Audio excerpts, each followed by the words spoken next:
Yeah, I know. It's wild. G'day, listeners, and welcome back to another very special episode with a good friend, colleague from another one from across the pond. My man, Chad. How are we doing, brother? Thank you for joining us. He is the founder, owner of Proform, physical therapist, absolute weapon of a human. We met in, again, another one that we met and connected with in Virginia at the Coach Catalyst Summit, and I feel like the relationships have just maintained and grown since then. It's something we're trying to build and foster as we come back each time and try and build on those relationships and hang out more and sort of chat shop. But unfortunately, the time between means we have to chat over Zoom calls. But we're here, so we're going to make the most of it. How are you doing, brother? I'm doing great, man. Yeah, it's like 7 o'clock my time. It's like 10 o'clock your time at night, Yeah. not in the morning. Are you guys Yeah. ahead of us or behind us? No, Are you we're like ahead. one day ahead? Yeah, I've you're in the learned that the future. hard way See, you're several right. times You're in the now. future, man. Yeah. I said this with Aram Oh, said this the man. other day. I was on the podcast and he's like, if the world goes to shit, just let us know so we can prepare. He's like, you got 12 hours ahead for us. Aram would say that. That's awesome. Yeah, I was like, yeah, man, no worries. I'll go down swinging, but I'll happily pass on the information for you. Yeah, really. No, I'm doing great, man. I'm doing great. I'm happy to be on the podcast. This is gonna be cool. Yeah, I'm excited to rip it up with you. Yeah, man, it's gonna be fun. There's gonna be, the funny part is like for us, the conversation we're gonna be no different than what we had in America. Between you, Ali, Ash, Aram, Cav, there's always the same sort of conversations, and like I just feel like these are the conversations that behind the scenes people don't get enough of.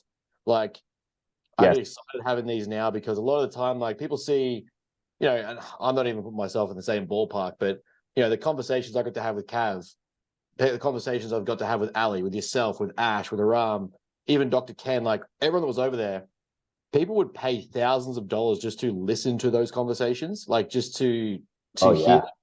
But I feel like they're the conversations people need to hear more because the guys that are succeeding are not really doing much different than what when we talk to people, we're like, look, these are the things you have to do to succeed. And everyone's like, nah, there's a secret. What's the secret? You're like, nah, we're having these conversations. We're telling you this is what you have to do. Oh, no, there's something else. No, well, here's the conversations. This is literally from the fucking horse's mouth. You couldn't get it any more direct. These are the guys I have on the podcast telling you this is the shit you have to do, right? That's right. Absolutely, man. And that conference was top notch, man. So unbelievable speakers, including yourself. So it was great. I enjoyed all of it for sure. It was good fun, that one. Like, I'm hoping it sort of set a bucks. And I think that was their first one as a general summit, not just a mastermind. So I'm hoping next year that same momentum keeps going. Like we're going to come back swinging over there next year with a lot more time, workshops, masterminds, mentor groups, seminars ourselves. So I'm hoping that momentum they built from the first one just keeps riding. It's like, for sure. Too good the first time round. Like that's like the bar's too high. As we're saying, it's like it's too high. You guys have got to go up from here. Yeah, true. It's true. But man, they will, though. I have no doubt. The reason for bringing you on, well, there's a diversity of reasons for bringing you on. Obviously, you're just a fucking good dude, and we had some great chats over in America. But what you do, how you do it, the way that I see you shaping your realm of the industry, it aligns very much in my sense of the business that good enough is not good enough, and that you're trying to take your realm of the industry better and further and improve it. And you set a standard that I've listened to so many pieces of your content, so many pieces of the podcast you do, and the way that you convey your approach to business coaching, physical therapy, orientating your business and the industry itself. Like you don't accept mediocre performance from yourself. And that resonates with your business, which is the exact same approach I have for me. So bit of a background to yourself. Like, I obviously know you guys quite well now. We've built a nice relationship and we can chat shit 24/7. But to the people that have no idea what Proform in America is and what you guys do and what physical therapy is in the American side of town, give us a bit of a spiel and a bit of a background. Yeah, so we're kind of like the unicorn, if you will, in the physical therapy realm. And I say that because we do a lot of like performance training as well as physical therapy, and then we kind of just like hybrid the two together. It ends well, and that's why, like at the conference that I was just at, those are conferences that I typically go to now. Mhm. I very rarely go to physical therapy conferences because it just doesn't jive with our model. Yep. Going to conferences like fitness coaching conferences, those are ones that actually have been the most beneficial for our business. Mhm. So our niche population of people is, I mean, yeah, we still see post-op patients as well, Yep. but being able to combine the two where we can load patients appropriately, because that's just not, it's not really taught well Yep. in the colleges here in the U.S. I don't know if it's any different over by where you are, but it's that stuff right there is usually stuff that you get outside of the Yeah. school system, and it all depends on how far you want to take it, right? But I Yep. feel like if we're not loading our patients and we're not actually applying these principles of strength and conditioning, then I Yep. feel like we are doing a disservice to our patients. So Yes.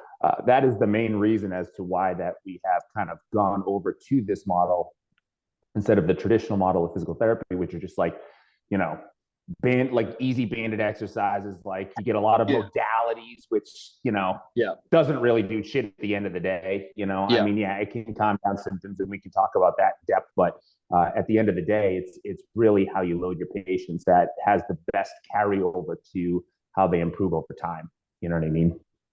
Yeah.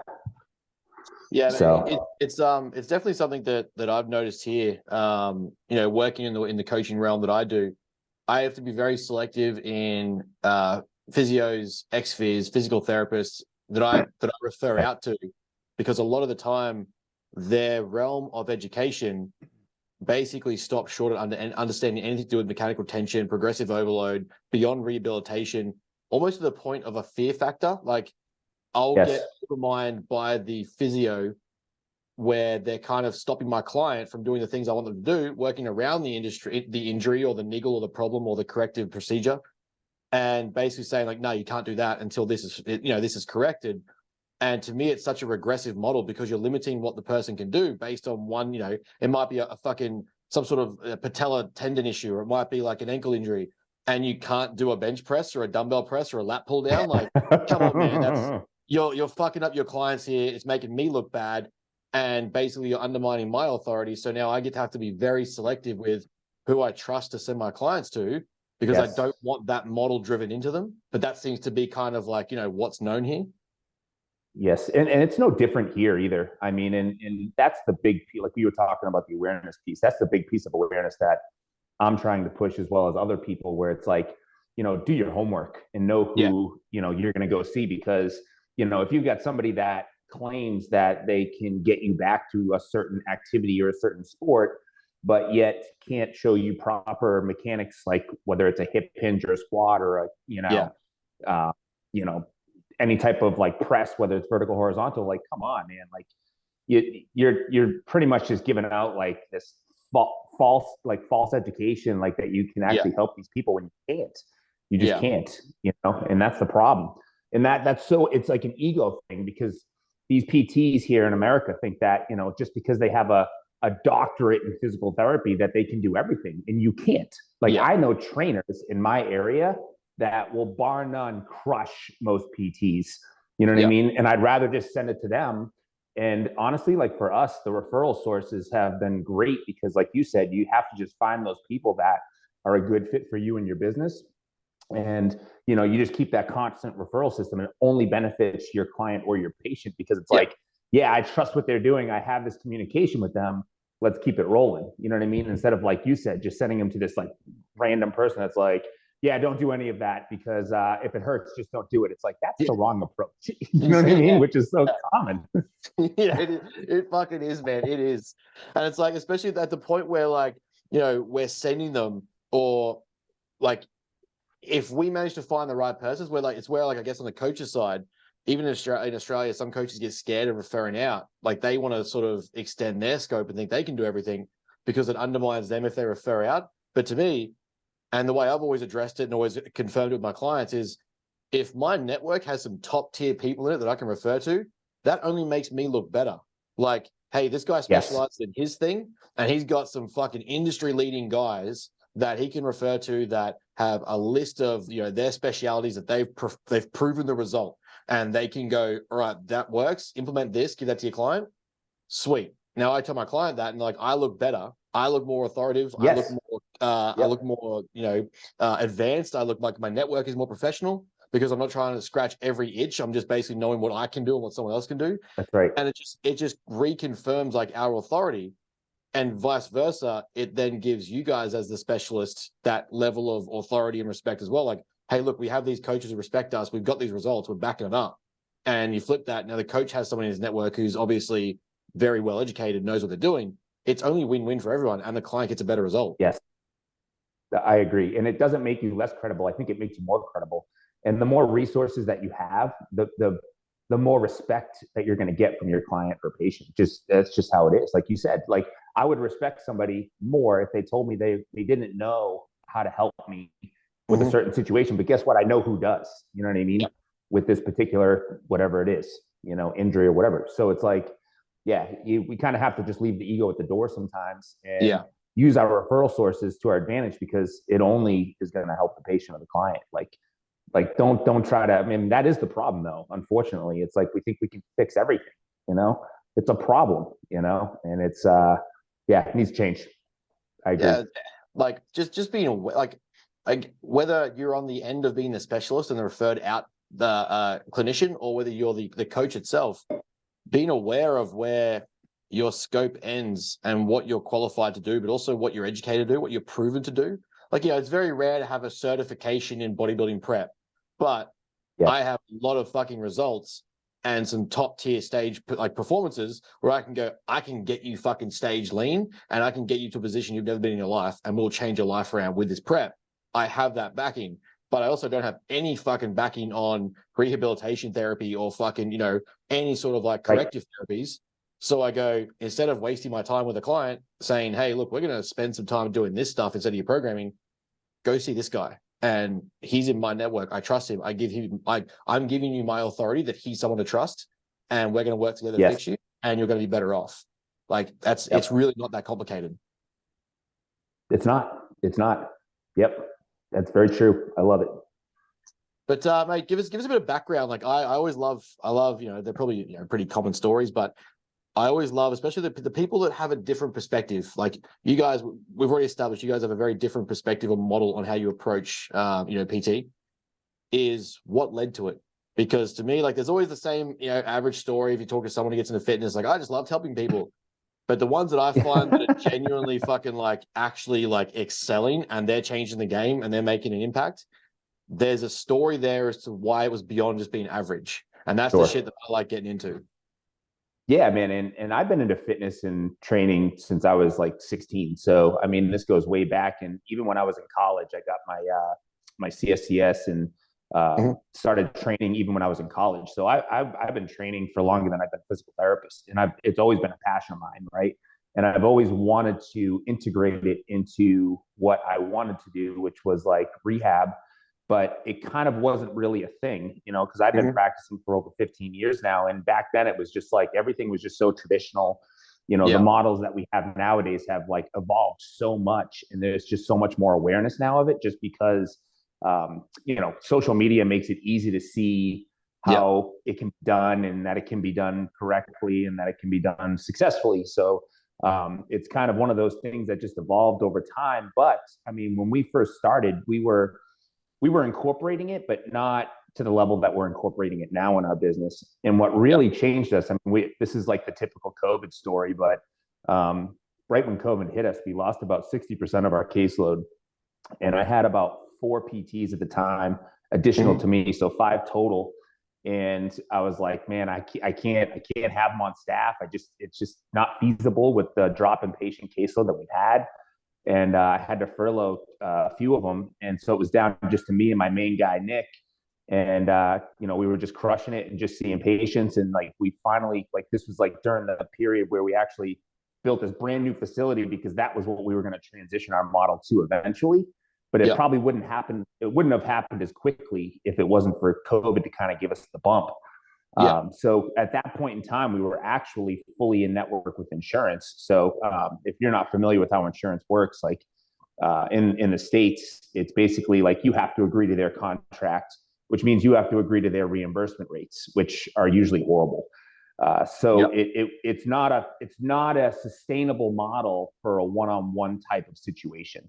And that's the main reason why a lot of the traditional PT clinics in the States have to see 2, if not 3 patients at the same time just to make ends meet, because the reimbursement rate's so bad.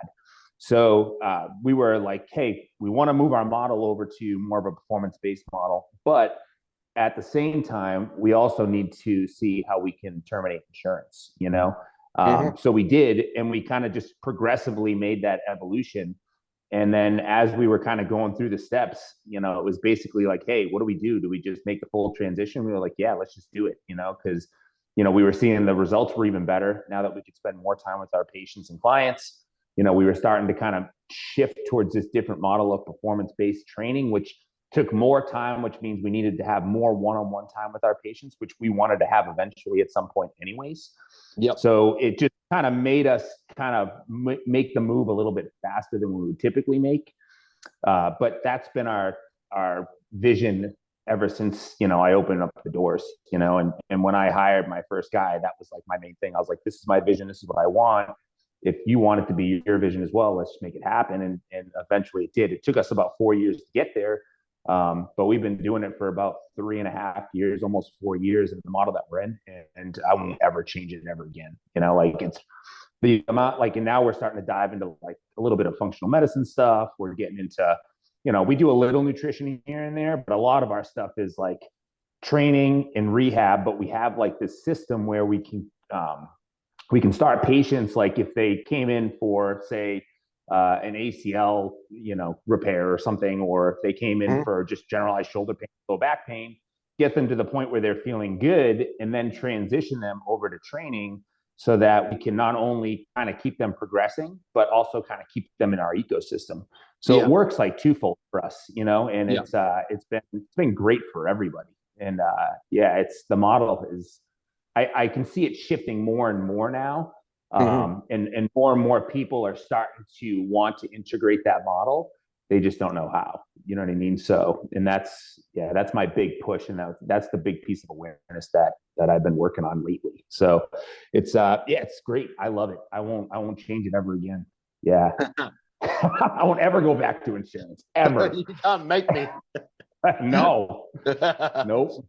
Man, that's exciting, but because, like, you know, it's, yes, like you said, it's a common COVID story, but I think it's common amongst driven people, because there's the other side of the COVID stories you hear, which is nothing but complaining and whining and, you know, just absolute claptrap. Like, woe is me, the world was hard. Like, yeah, it was. You know, there were states in Australia that were shut for, like, I think they had 15 weeks of freedom in 18 months. I get it. Like, that's tough.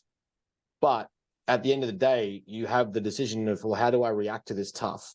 Is it, you know, do I have a gun to my head that I have to stop doing what I love, or can I find a way to make it work? Can I find a way to adapt, to pivot, to manipulate? How can I have this work in my favor to the point that it actually might progress something positive? And to be honest, every single person I've spoke to that had something in relation to COVID that has succeeded made that distinction. And it was basically like, okay, this moment is where we throw in the towel and quit, or, you know, we stick with the model that worked, and we might, you know, it might end up meaning we take another 2 years longer than we originally planned, or we just go, fuck it, do the thing we're going to do anyway and see what happens. Because the worst case is COVID shuts us down regardless. Well, if we're going to get shut down regardless, why not do the thing that is the risk now that could potentially be the thing we want to do anyway, which is exactly, by the sounds of what you guys did, and said, let's fuck around and find out. Yep. And like you said, turning a negative into a positive. Like, how can you make the best out of this really shitty situation, you know? And that's what we did. And I think in order to make those decisions, in order to make those leaps and bounds, like, you have to be, at some point, like, you have to be a risk taker. You have to take the risk, because without risk, there's no reward, you know? So it was worth it. Right. Exactly right. And like, you know, like I said, it's the most exciting part to me about having these extensions of circles now, like, you know, meeting the alleys, meeting you guys, meeting the Cavs, is it's more and more a circle around me of people who are willing to take those risks. Because, like, you know, you get into, like, you know, and you would have known from starting your business how many people around you would have told you it was a bad idea. No, that's not the way to go about it. I wouldn't do that in this economy. It's always a terrible economy. It's always a terrible time to start. It's always a terrible time to do X, Y, Z. And eventually you start getting around more circles. Well, hopefully you evolve enough where you get around these circles where they're all taking fucking risks. So if everyone Yes. around you is doing it and they're all in the net positive position, at some point the risk has had to have been worth the juice has been worth a squeeze, right? Like that just has to be the case. Otherwise they all wouldn't have done it. And that's one thing I found is just being amongst this mastermind, being amongst you guys, the shift in my Instagram algorithms, the people I'm talking to, the shit that I see now, a lot more of your content, Ali's content, Kaz's content, our content that gets out. It's all about people being progressively positive in shit situations and finding positives out of situations and building shit, actually wanting to make a difference. And it's not just that woe is me, like life fucked me over, so I'm going to screw everyone else, because that just doesn't serve anyone. It doesn't change anything. That's right. And yeah, that was a great point. I mean, I will I honestly can say that my circle of friends has changed probably every maybe 5 years, you know? Yep. And it's for the better. You know, some people will look at it and say, you've changed. It's like, well, I fucking hope so, because that's the point. Like, why do you want to stay the same? You know? Yeah. It's frustrating in one end, but it's also a compliment in the other, you know? So I take it that way because my circle of friends has changed. My professional circle has changed. Like ever since like working with Ali, like meeting you, all these other people, right? It's like my network is now full of other people that are, like you said, driven in a different way. You know, like I'm not driven to work my 9 to 5 and just be cool with that. That's just not me. You know, that does not give me purpose. That does not fulfill my need to like continue to grow, whether it's my business or my message. So it's a 24/7 job, and that's just what it is, you know. And I enjoy it. If I didn't enjoy it, I wouldn't do it, you know. So it really is like, for people that hear this and for people that are kind of going through that and they have friends that are giving them that type of negative feedback, those are the friends you need to put on the outside of the circle, not on your inner circle, you know, because that is not going to help you. It's not going to move you forward. It's only going to stunt your growth. For sure. Like, if anything, like one thing I've noticed, even amongst my athletes and stuff that I see, like when they make that jump or that leap, is that the biggest anchor that they have is, ironically and infamously, their closest friends, or the people that they think are their closest friends, or the people they think are the ones that care the most. And I'm sure it comes from a place of care. It's like that protective, like, you know, oh, don't take that risk. What if it fucks up? Okay, well, I challenge you. What if it doesn't? I challenge you. What if it works out? What if your physical therapy clinic takes off and now you got fucking 10 employees and you're changing the way the entire industry looks at how therapy can be done? I challenge you to be an Olympic fucking coach when you have no business coaching athletes. I challenge, you know, whatever that is. Like, yeah, sure, it could go wrong. Absolutely. But anything could go wrong. You get hit by a bus tomorrow.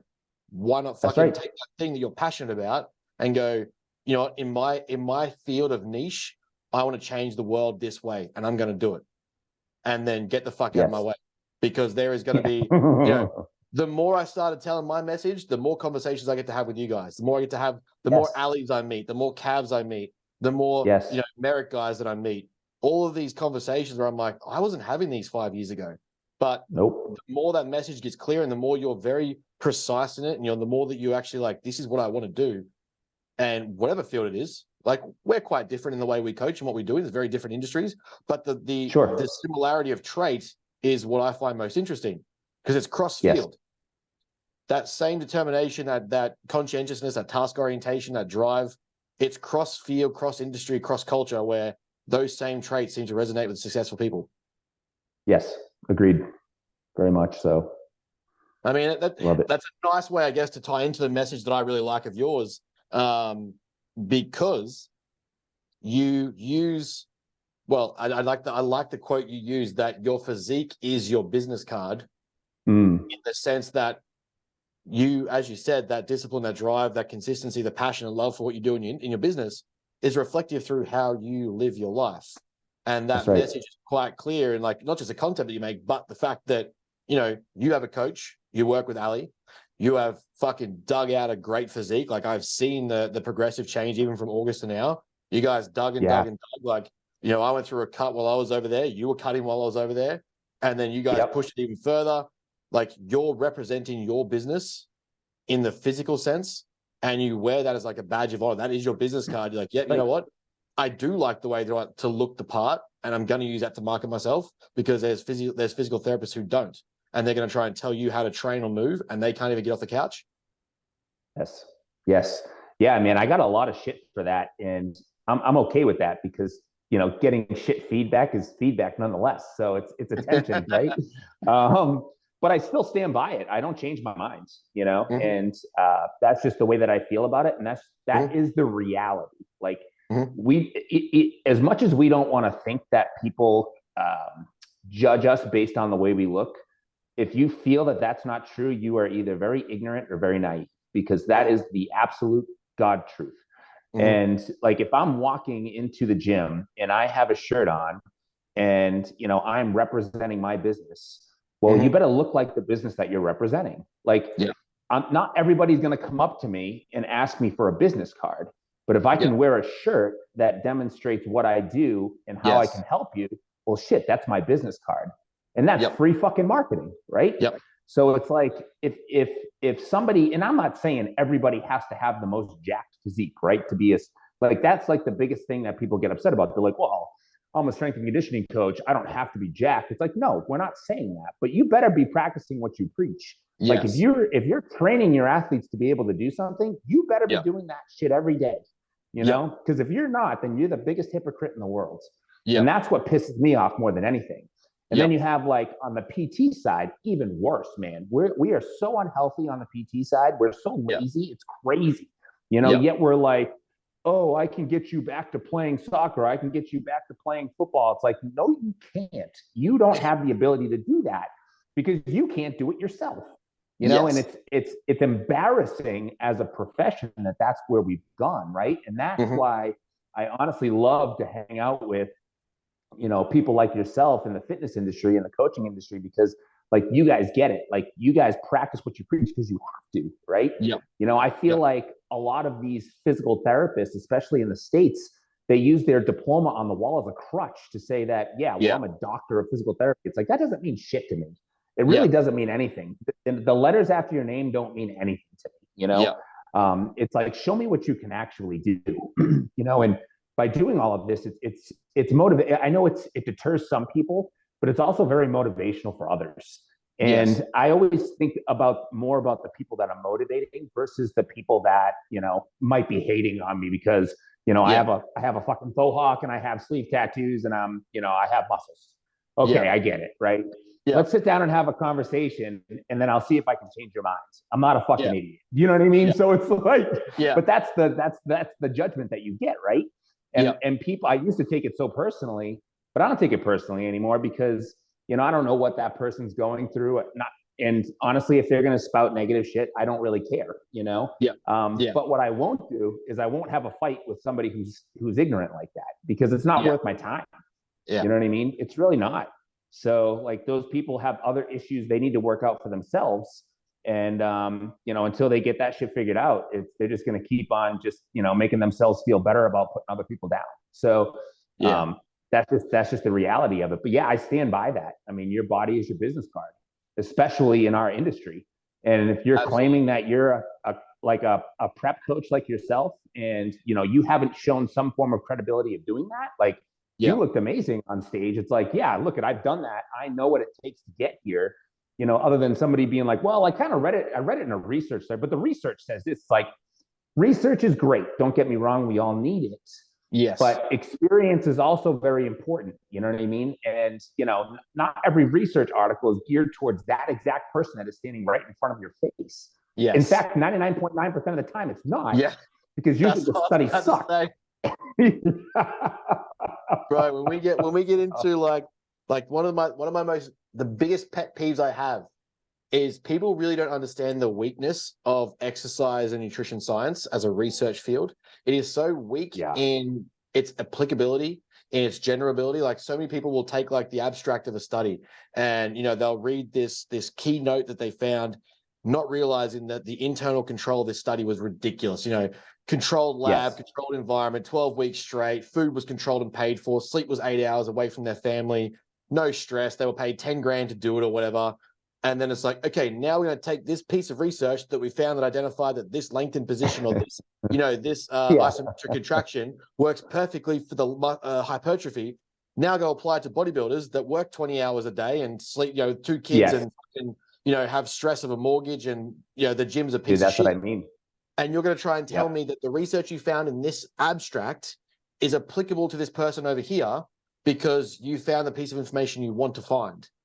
That, it irks me so fucking badly because then people go and say, well, you're not an evidence-based coach because you didn't do it exactly this way and there's sets counts and shut the fuck up. The ability to me of a sign of a good coach is being able to take the research, because it is not going to be generable to, especially in the realm of bodybuilding. There is such nuance and minimal data in bodybuilding itself. Totally. That most research you understand has to be critically assessed and applied in the best way possible sort of perspective. Take the research, but also take the in the trenches experience and then cross-merge what works.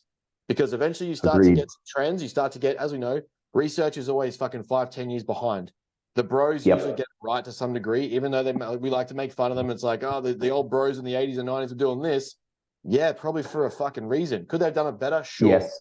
But, we've got now the research, we've got your experience, and we've got their experience. Let's merge in the middle. And there's probably a model in there in that gray area that's actually going to be better for your clients. Doesn't have to be so specifically controlled they can't even have fun. But also, it's not absolute retardation and just absolute junk volume, ridiculous training. But it's finding that ability to go, this applies to my population as best it can. And, I can understand that, I can apply that, I can break it down and I can use it. But also I have my experience of being in the fucking trenches, doing the thing. I know that when I dieted down, this sucked. And the research, there's stuff like examples psychologically. There's examples that we used to use that the size of your plate will impact your satiety and your satisfaction of your meal. Came out that probably wasn't quite true. However, the population that was doing that study was not 3% body fat bodybuilders 2 weeks out from a stage. That's right. I can tell you from me doing that, it fucking helped. So if I know it helped and I've got 20 clients from stage presence that tell me to help them, I'm probably going to use that to help other people because I've been in the fucking trench to be able to tell the difference. Yep. Agreed, man. I mean, I'm like, sometimes for me, bro science is hard to get rid of. You know what I mean? Like I've been so habited to have my post-workout shake within 30 minutes after I'm done working out. Yeah. But then somebody's like, you don't have to do that. The anabolic window is bigger, right? And I'm like, yeah, but does it really fucking matter? Like it's been working for me for the past 20 years and I'm totally cool with it. I get it, right? It's like, what is also optimal, right? Like we don't even, like some of this research is not, it's like, yeah, it's okay to do it this way, but is it the most optimal way? And like you said, is it the most optimal way for the person that's like sitting right in front of you, right? So there's just, I think, like you said, I think the definition of a good coach is not only being able to blend them, but that means you're very adaptable as well. Like you're not just like by the book, you're adaptable to the person that's standing in front of you to best help them, right? Instead of just saying, well, the book says, it's like, I get you. But you know what? Like at the end of the day, like you said, sometimes it's not always the right way because the research is kind of shit most of the time, but nobody knows how to read it. It's probably been a while since someone's updated that fucking textbook that you read it out of. Yeah, exactly. But in saying that, man. So, it's important to me, like you said, to be able, especially like, let's say like in the physique industry and in the performance industry, like, the way you go about performance and PT is it also enables you to connect with your client. It also allows you to be that difference, that point of difference that, when I have people like, I've been through some shit in my life. There's a million podcasts on it. Anyone that listens to this probably knows it already. But when I have those stories and I've got through to do something more extreme and I've got the result from it, it enables me to connect with my client for when they go through stuff that's hard. And it's not like, when you have those moments where it's kind of like, oh, you don't really know. You're just saying this because, you know what a deficit is and you're telling me to cut my food. You don't know what it's like to be this hungry. Well, actually, I fucking do. For you guys, it's like, oh, you don't really know what it's like to move with pain. Well, actually, I've worked with this many people and I've done this and I've hurt my back I've had this injury. Being in and amongst it and living by it means you can empathize and connect better with your client. That's going to build trust, and they're going to get a better result because they want to listen to you. Yes. Yes. I always tell that to people, especially my coaching clients. I was like, you got to be relatable. You have to be relatable to your patients and clients because, if somebody comes in, you're just like, no, I know what you're going through. And they're like, no, you don't. Like you said, it kind of like breaks down the trust barrier right away, But when you can say, hey, listen, I get it. I've had back pain. I've had sciatica. I know what it feels like. Trust me, it's going to get better. But like you said, at the end of the day, it's customer service, right? Yep. What we do is we do customer service. Like we just want people to have a good experience. We want people to have good results. And so many people get so caught up on the language and like trying to sound smart or whatever it may be, right? Where it's like, listen, you don't have to prove your intelligence. Just prove that you are willing to help them. Like I've had patients sometimes where I would literally sit down with them for an hour. I wouldn't even do any treatment. They're like, oh my God, I feel so much better because you actually listened to everything I said, Having the ability to sit there and listen is so powerful for some people that even if like you don't even get to anything on the first day, it builds the trust up enough where they could be accountable to you as your provider or trainer to be able to kind of go through whatever you got planned for them. And I feel like if you don't build that trust in the beginning, then like the consistency and the accountability going forward is just not going to be there. You're not going to get the results that you need. The patient or client's not going to feel better about what they're getting. But like in our industry as physical therapists, especially in, the insurance-based traditional model here in the States, it's like you're lucky to get 15 minutes, maybe 20 of direct one-on-one conversation with a PT. Other than that, you're working with an aide or like a PTA that takes you through the rest of your treatment protocol, which is like you have no time to develop any type of rapport with the patient to the fact that they feel like you can actually help them, I feel like it's a huge miss. And like, it also leads to that like disservice to the patient and client that we were talking about. Like, if you're not going to sit there and you're not going to listen to them, they don't, there's no point, it's wild how many people miss that. They're just so worried about how they sound, about like telling them exactly what their diagnosis is. It's like the patients don't give a shit what their diagnosis is. They just want to know how long it's going to take. How long is this going to take and how much is it going to cost me? You know what I mean? Like literally, that's it. So it's like, but at the end of the day, like what we do, because we don't take insurance, is we're like not building that trust. Like people are paying a premium to see us. So if we don't build that trust and show them that we care, why would they pay for the service? You know what I mean? So it's like on one end, it's like it's customer service, but on the other end, it's like being able to build the trust enough where they can be accountable to themselves and accountable to the treatment protocol so that they can actually get better too. So it all works together, but if you're missing that one component, none of it works, Which is super ironic because like I said, people see us, I go through my cuts and bulks, and I know you're about to, I think, if I remember your content correctly, like you're just about to reintroduce food as well, which is fucking awesome. Oh yeah. Excited for that. I already started, baby. I'm like 1 weekend. I feel like $1 million. But like, I'm going to go through a softer period where I'm going to get body fat. I know that because I'm starting to push, my weight is going to get to 115 kilos before I hit my next cut for my prep again. But then I'm going to come down to say 96, 97, 98 and be peeled. But at the same time, that people think we do it for this vanity metric, this vanity reason. But as we sort of just alluded to here, high performance coaching and performance coaching is also being able to connect with your clients and have them trust you as that performance director, if you will. I'm directing, guiding, leading, dictating, points in time where I take ownership and I tell you what's happening. But by doing these things that I do and I operate from the front, I'm able to connect with you. And I'm able to show you that I understand and I can be in your shoes because I've been there. I know what the first season of prep is like. I know the first show versus the second show. I know what no placing versus a placing feels like. I know how to reverse out because I've been in that reverse where it was like, I felt off and I was, I had the binge and I had the extra food and I just went to town for a couple of days. Then I had the binge where I was more controlled. Sorry, the reverse. I know those things because I do it for me and I live and breathe it, but also I did it and now I can help you. So that almost like that being in amongst it, as we sort of said, is also enabling you to be a better coach and a better performer and a better performance director. Agreed. Yeah, 1,000%. Yep.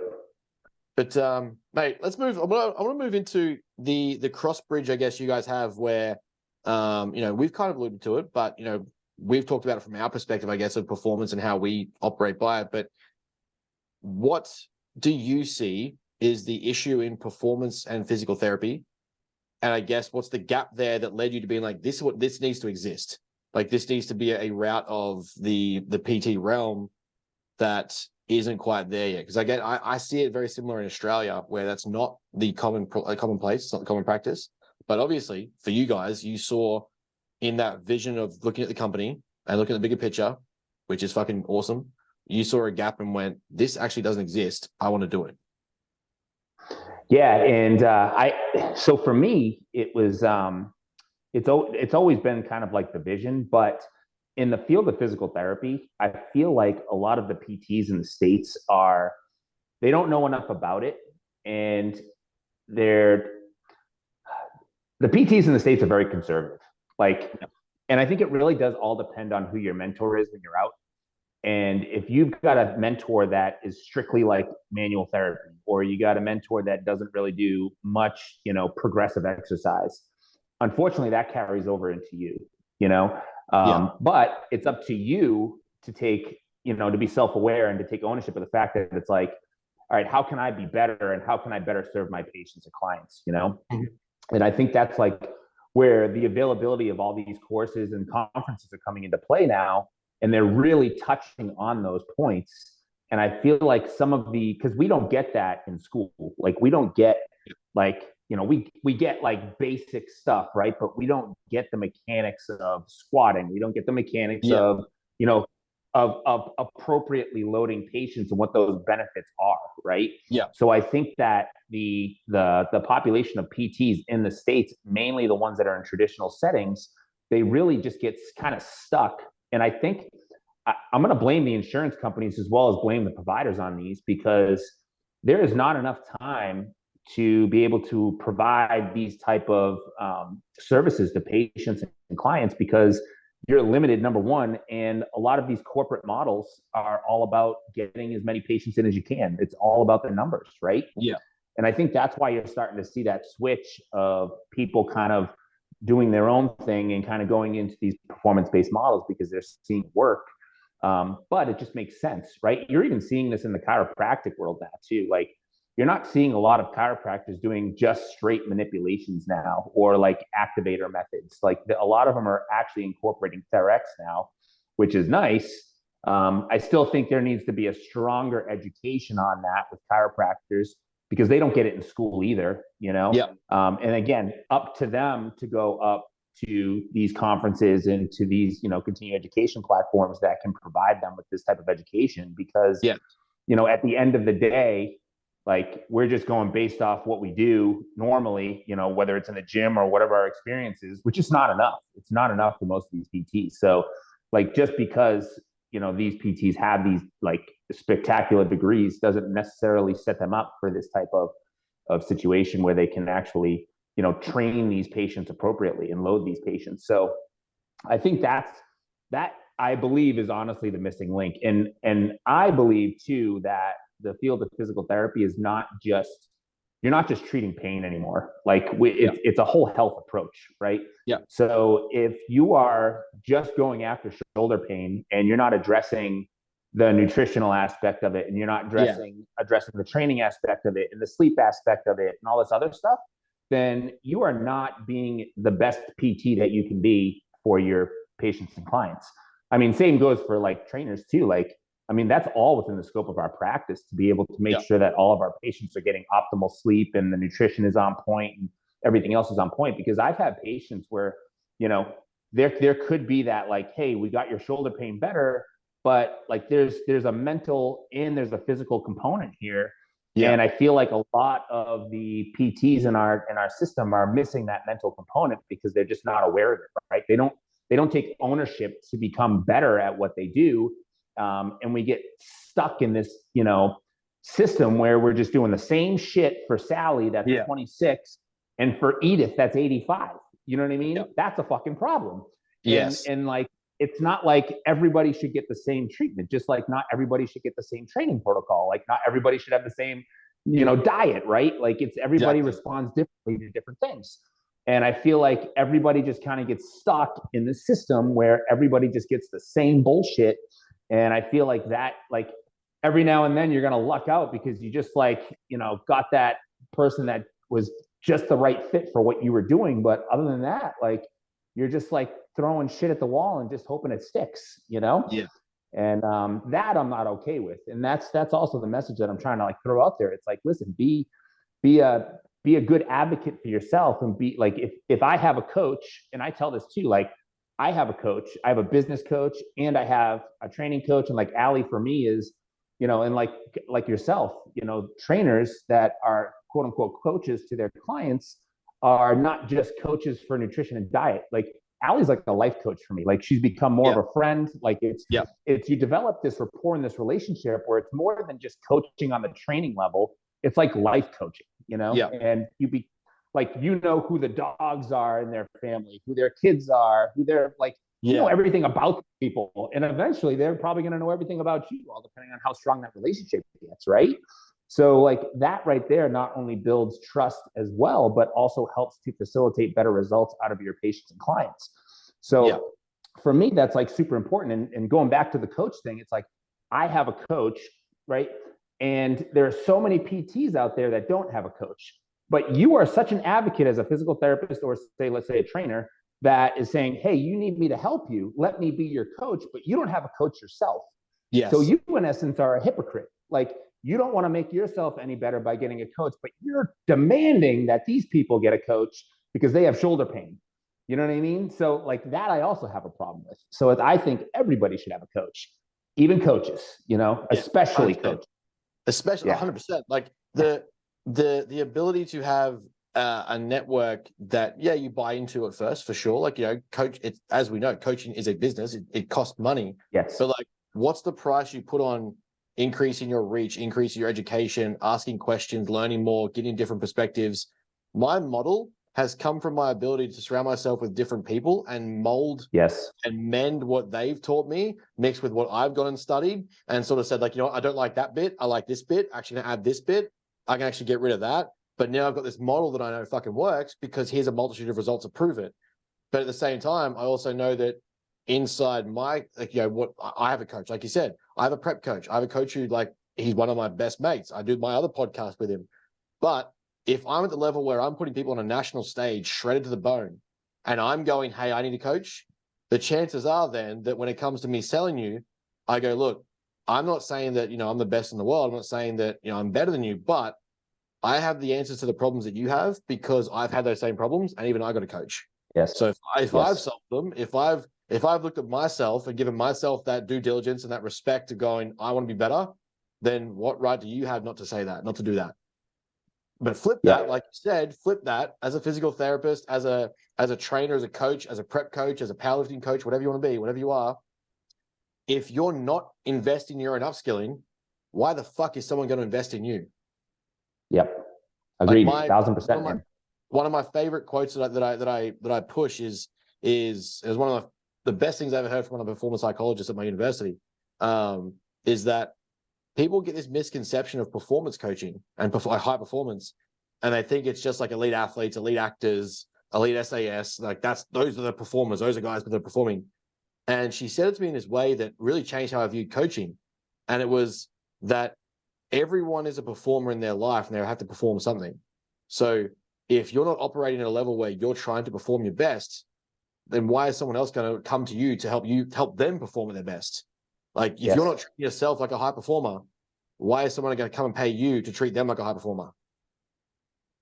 Yep. And I think some people take it as a sign of weakness too, where it's like, if I need a coach, that means that, I need help. It's like, yeah, you do need help. And it's totally fine. You do need help. 100%. It's not a sign of weakness. You don't need help means you need help. That's what I'm saying. And that is most, especially physical therapists. Like, no, they think that just because they got the college education, they're good. They got everything they need. It's like, that's not true, And it's funny, like we want our patients to see the value in what we do, but we can't see the value in coaching for ourselves. Yeah. It's like also hypocritical. You know what I Yeah. mean? So it's crazy the mindset that happens over time with these people, you know. And I feel like the ones that really do invest in themselves are the ones that continue to grow, and it's the ones that don't and can't see the value, they just get stagnant, you know. And it's wild that they just can't see the value, and I get it, but it's also I also get the other end where it's like, come on, man, make yourself better. Like, why wouldn't Yeah. you want to make yourself better? You're preaching that to everybody else, like you said. I mean, that was a great point. Yeah. And every like to me, university isn't where the buck stops. It's where things just get started. Like you Thousand get percent. you get your degree, college, university, your diploma, whatever it is that you guys refer to it as, however you want to, whatever your piece of paper is. That isn't the Yeah. end. That isn't the end game where it's like, oh, I'm done. Yes. I put this on the wall now, motherfucker. That's where that shit gets started. I spend most of my That's right. the shit I've learned about psychology and what I've studied and the extracurriculars I've done aren't even related to my course of study at university. I've gone and just done it because I'm like, I need to know this shit because, you know, the way I coach, I work with people now, not in 3 years' time when I finish my degree. So I need to have that shit now. I speak to people at like other students, other, you know, professors, and they're just like, oh yeah, I did my degree, got this, and I went off here and I did this. And it's like, that's Right. such a boring, common model that it just churns out the same. It's just a conveyor belt. You churn out the same knowledge, the same application, the same textbooks, which is great to have a baseline knowledge. You can't diss education, but at a certain Yes. point, you also have to apply critical thinking and go, I need to be different so that I can help people that are different as well. That's right. Agreed. Yep. I always tell people college, especially for physical therapy, is like, yeah, you get the foundation, but they teach you how to just not hurt people. You know what I mean? And then you just go out and like you said, that's where it starts, man. Like there is not much that I do right now that I actually learned in school. I mean, that's sad to say, considering that I paid thousands of dollars for it. But it's one of those things you need. Like I can't be a physical therapist without it. So that's how they trap you, and that's just how it is, you know. It's a nice little pyramid scheme. Yeah. Yeah, it is. Man, last sort of question, I guess on the serious side, is give us a rundown. I just saw, you know, well, I've been following for a while, obviously, and we've seen this release of your mentor program. Obviously, I have a feeling that it's inclusive of everything we talked about here that you're trying to change the game with, and really, it's just probably like it's boxing that up and wrapping that in a nice package. But how is your mentorship programming going to help the industry? Yeah, so for two reasons. I mean, I work with like other, mainly for physical therapists, but I do have a couple of like I have one massage therapist, one chiropractor. But basically, how it works is trying to get the message across that, you know, if you're trying to either start a brand new business or you're trying to grow your business or even trying to transition your business, and this is literally when I say transition, I mean transition away from insurance, because a lot of PTs are, you know, they're very risk adverse, meaning like they don't want to take the jump. They feel safe. Insurance for them is a safety net. Yeah. And if anything, I'm trying to convince people that it's the other way around. It's not a safety net because insurance can change their minds. They can change their reimbursement rates anytime they want. They restrict you on what you can and can't do, what you get paid for, if you're lucky to get paid. And, you know, trying to get people to see the other side and to see the value of being able to not have to, you know, feel the restrictions and the guidelines of insurance. So my niche is really transitioning PTs that already have an insurance-based clinic to not having insurance. But most of my clientele are like just starting up new PT businesses that are in the performance-based model. And a lot of them have been following myself for a while. So they like the model that I have. They love the way that we integrate both performance training and physical therapy. And so they kind of use that as like, that's my form of credibility, you know, and that's my big thing nowadays, where so many people go out there and they look for these business coaches that have no form of credibility. Like they say that they can, you know, I'm going to build you a 7-figure business. Motherfucker, do you know how hard it is to build a 7-figure business? I don't know of many that have them in our fields. You know what I mean? Yeah. There's probably, it's less than 5%. You know what I mean? And these people preach it like it's like every other fucking person. And that drives me insane. Yeah, it drives me insane.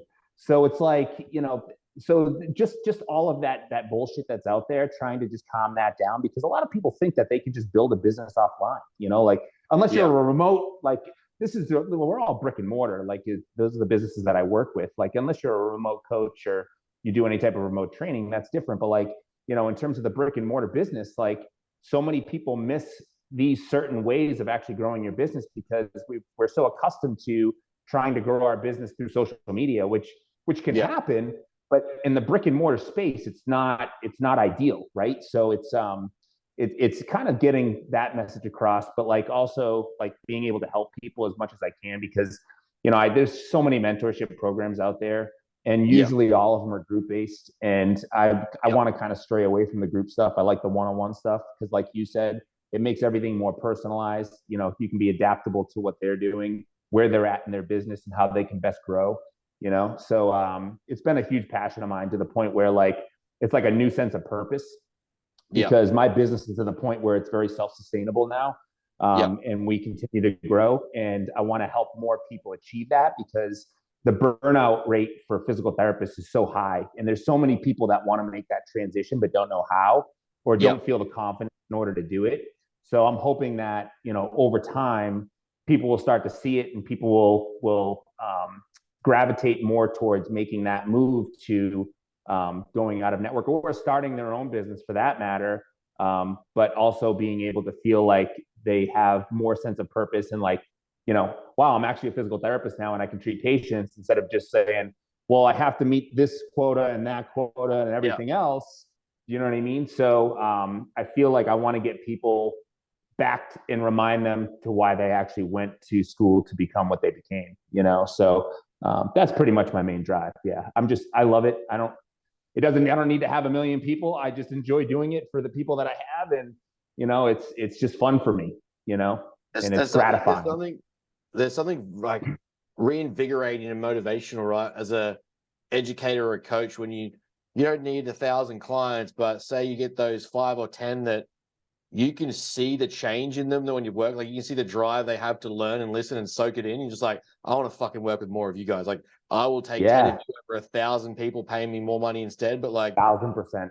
They're the ones where you go away with a sense of satisfaction. Like when I get a client, very similar premise where it's like you get those clients that not only do they achieve their result, but they're just like they're soaking up knowledge. They're asking you questions. They're not challenging, but more so like asking why. How do I do this again? Why did this occur? And it's like, fuck, man, I wish I had more of you. Like you tick the boxes, but you ask the questions.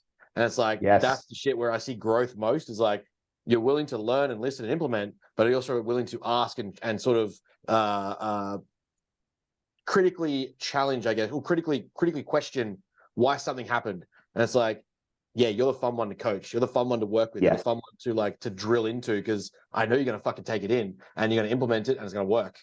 That's right. Yeah. And I haven't accepted everybody either. You know what I mean? Because like, I only will take the people that are a good fit for me. And I know that I can help your business. Otherwise I'll refer you somewhere else. You know what I mean? Because it's like, I want to be able to enjoy it, Yeah. And like you said, when you can find those people, that's such a fucking powerful thing as a business and a coach, like to be able to pick and choose who you want to work with. Like so many people think they have to be the person who can fix everyone, solve everyone's problems, be everyone's person. It's wrong to have a niche or a preferred client or like, right. I remember Cav laughing about it when he was sort of like, if you think that I'm going to be the coach that tells you you had doing your best you can and you've had a bad day, it's okay. Like, I'm not the fucking coach for you, save your money. It's like, and you read it on everything he does. Like, for a fact, he's not the guy you're going to. If you're like, I just want to pat on the back for waking up in the morning. Nah, motherfucker. Like, and I'm the same way. Like, you're not getting that from me where, if you're barking up my tree thinking that I'm going to pat you on the back because you had a glass of water today. Nah, dog, we're diametrically. Because you should have already been doing that already. We already talked about this. Yeah. Literally. It's like, that's the bare minimum. So, but it's such a powerful position to be in. It's like it means you get more fulfillment out of what you do because you work with your people. That's right. 1,000% agreed. Mate, that's the I think we'll leave the serious questions there. But given that you're an absolute fucking jacked beast, and I've got a few questions before we go. What is your go-to? Because I've been watching. I know you've been fucking not struggling on the diet. You've been digging into the calories and sort of Oh yeah. lean. You've been getting lean.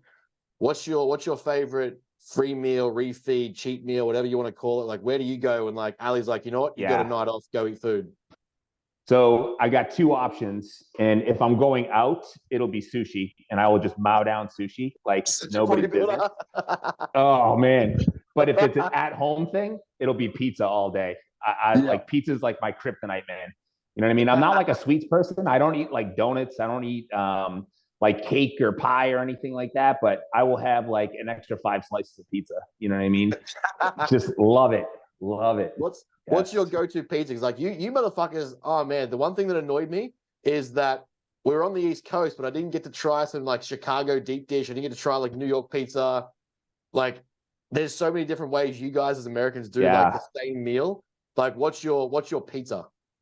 So if I had to choose, like, we typically make like a sourdough pizza here, which is fucking bomb, but at my house. But if I'm going out, we're right down the road from Hampton Beach, and they call it beach pizza. So it's basically like, it's kind of like really, really thick pizza, but it's like extra cheesy.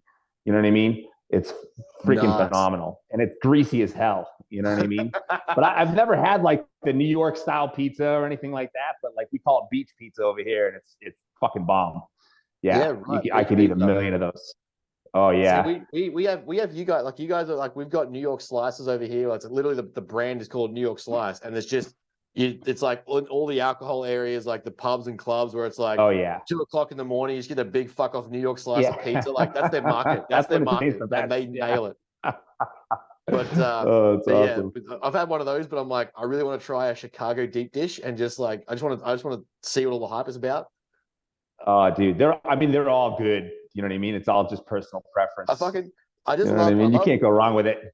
I love bodybuilders because like we love the same shit.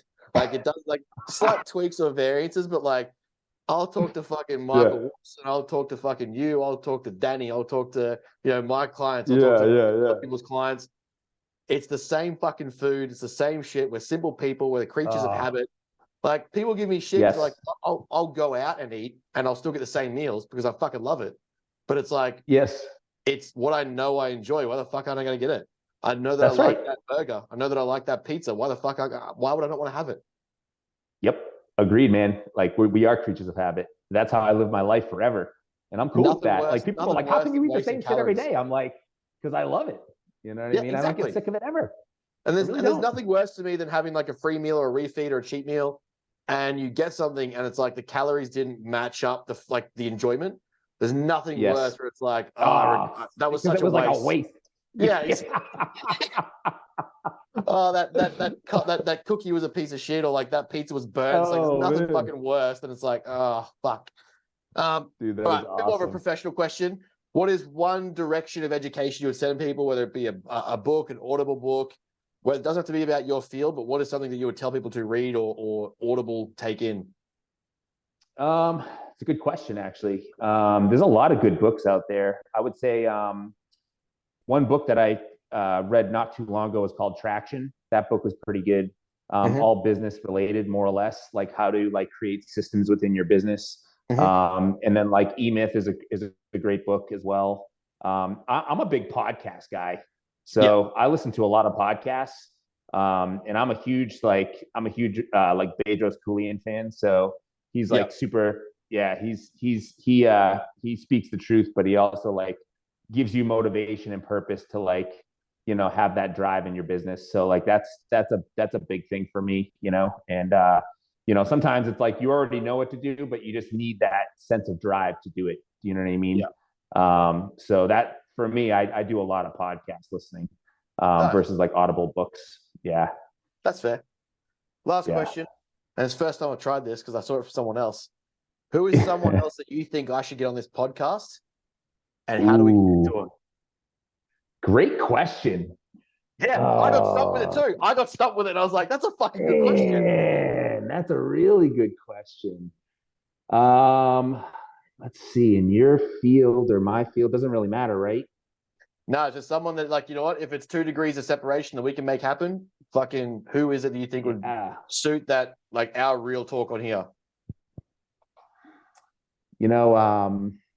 Oh man, I've had Ali, so you can't say Ali. That's a cop out. I've already had Ali. Yeah, I know you have had Ali. That's true. That is a cop out. But actually, her photographer Ed is Actually, no, I know who you could have. You could have Shantae Cofield. So Shantae Cofield was one of my business coaches, and she's a PT in the space, but she does a lot of like remote programming for like building your brand on social media. So she was a PT. She doesn't really practice anymore, but she's been involved in a lot of continuing education. She has her own podcast. It's called The Movement. She calls herself the Movement Maestro, and she's awesome. I could hook you up. I could connect you with her for sure. Let's do it. She'd be great for you guys. You guys will both jive really, really well.